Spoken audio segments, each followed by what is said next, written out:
Welcome back to this week's Mounting Yard preview. My name is Bella Anderson. I'm Betfair's Mounting Yard analyst, and this week we're racing at Caulfield on Saturday for Bletchingley Stakes Day, and hopefully it's going to be a great day of racing and we're on a good track, so it's going to be even better.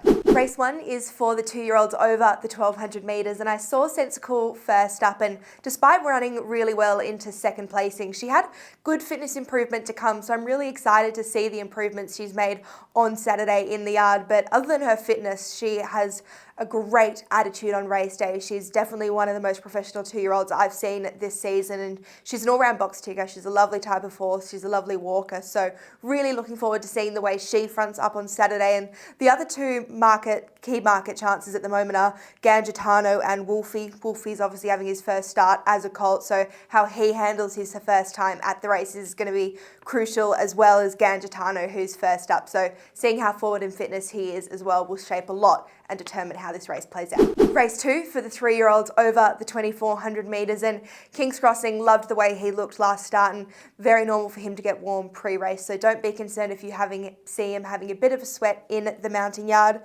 Daddy Frank is the question mark runner for me in the early stages. I saw him last start and we actually laid him for Betfair. He was really toey and he had fitness improvement to come. Now he's had 5 weeks between runs, so that means the fitness is going to be a really big question mark for me, and I'd definitely like to see him conserving his energy a bit better pre-race as well. So that's number 7, Daddy Frank, and totally normal for both Move for Lex and Gotta Be Savvy to be quite solid in nature. They tend to carry a fair bit of weight through their midsection throughout their preparation, but can guarantee both runners are hard fit. Race 4 is once again for the 2-year-olds over the 1400 metres, and interestingly enough, there are 2 runners key in the market here who I happen to both lay at their last start. So really interested to see both Eugenius and Inexorable.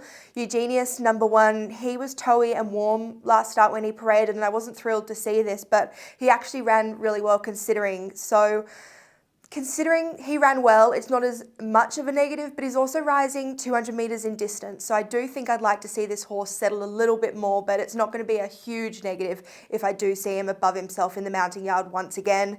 Inexorable as well, laid him last start. He just wasn't ticking as many boxes as a few of his other rivals were, but once again, he ran really well on that occasion. But he had improvement to come fitness-wise and strengthening up, so hopefully with that run under his belt, he presents here in tip-top order. Race 6 for the 3-year-old fillies over the 1100 metres, and there are a few fillies at the top of the weights I want to pinpoint and have a chat about, and the first of those being Kin. Now, she's not your typical sprinting filly. She's quite lean and petite and athletic in stature, but that does not stop her from being a mighty, strong, powerful sprinting force. She's got really good girth to her, storing those big lungs and basically her engine, and she's going to be hopefully looking in tip-top order once again on Saturday, so I'll be looking to see her maintaining her condition and still looking really strong and bright and healthy in the coat.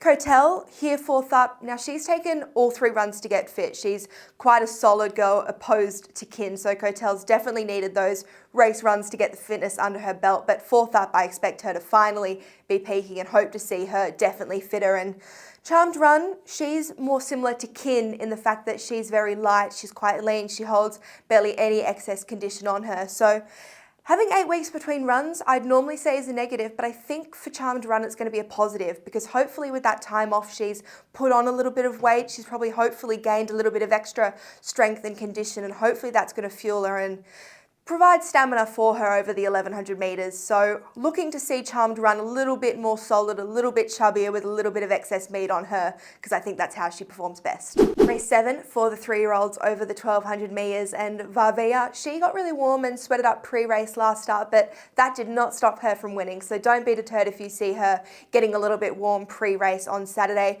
4 weeks between runs, so her fitness is going to be a question mark and really crucial on Saturday. But this entire field in particular, so race 7, I'm really interested into how these runners parade, because both Desire and Boldino had significant improvement to come first up. I certainly couldn't have entertained backing either of those runners first up, so they've had that run under their belt, but I think if they're going to prove to be competitive here, they're going to need it to take a significant amount of improvement from those first up parades. So definitely stay tuned for race 7's Mounting Yard Mail, because I think it's going to be really important on the day. The feature of the card on Saturday at Caulfield, and that's the Group 3 Bletchingley Stakes Race 8. And both General Beau and Nemnth have been looking spot on their last few starts. Have a particular soft spot for Nemnth. He's such a good story, and it's terrific to see Mitch Beard doing so well down here in Melbourne. And he's a lovely horse to look at. He certainly ticks a lot of boxes, as well as General Beau. He's such a sturdy, tough galloper. He carries really good strength and weight on him throughout a preparation. So look to see both those gallopers maintaining and looking very similar as to how they did last start. A galloper who I'm hoping will look better than last start is Ingratiating. Now, we laid him first up for Betfair, and he had significant improvement to come. I was quite surprised in the way in which he was presented on Saturday. He was really lacking fitness, but other than lacking fitness, he was really bright in the coat. He looked bright in himself. He was displaying no unusual characteristics. It was just the fitness, which was a really, really big negative for him on last start. So he's rising in distance here, up 100 metres from first up, and considering the improvement he had in him first up, I think he's going to be a really big question mark for me, particularly considering how short he is in the market. So he's one I'm most likely going to be opposing on Saturday, just due to the sheer amount of improvement he's going to need to have made compared to his other rivals. It's Our Time, hard fit, deep into his preparation. If you want to have a look at him, make sure you go into the mounting yard early. He's a runner who does baby half a lap, jockey gets straight on and he goes straight on onto the track, and that's to keep It's Our Time as calm and relaxed as possible. Nicolini Vito, he's another horse who first up I was really looking forward to seeing, and I'd seen him look better.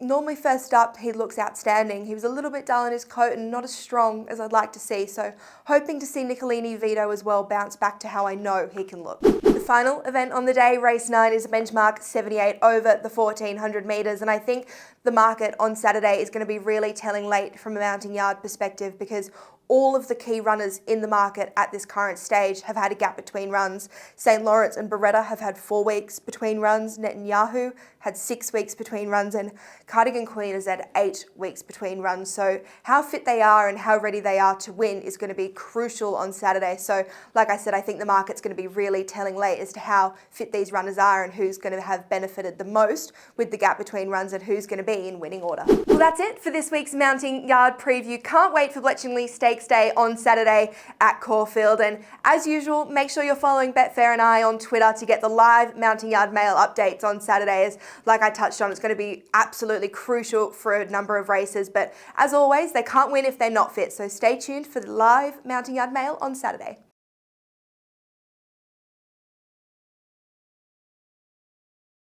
What's gambling really costing you? For free and confidential support, call the number on the screen or visit the website.